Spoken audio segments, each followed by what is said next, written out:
WHO declared COVID-19 a pandemic and asked all countries to take urgent and aggressive action against this public health crisis.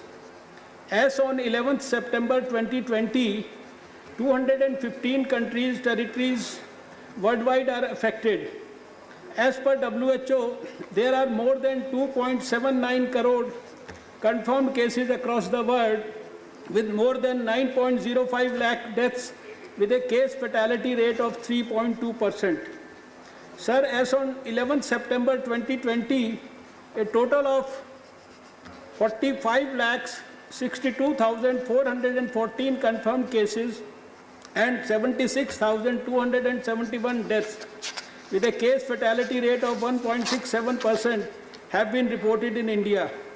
As many as 35,42,663, that is about 77.65% cases have recovered.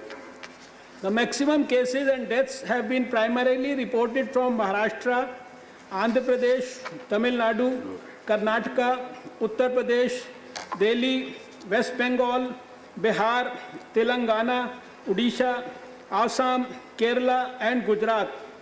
All these states have reported more than 1 lakh cases.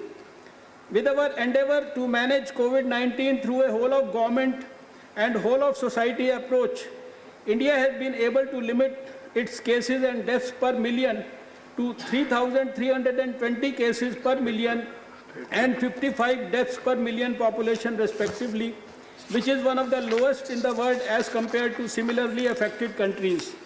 From a situation of a single laboratory equipped to undertake testing for COVID in January, presently 1,705 laboratories are conducting COVID-19 testing.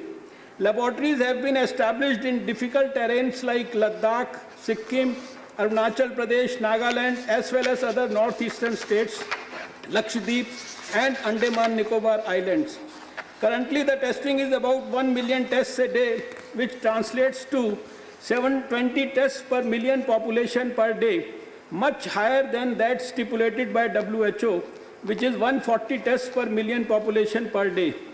A total of 5,51,89,226 samples have been tested so far as on 11th of September 2020.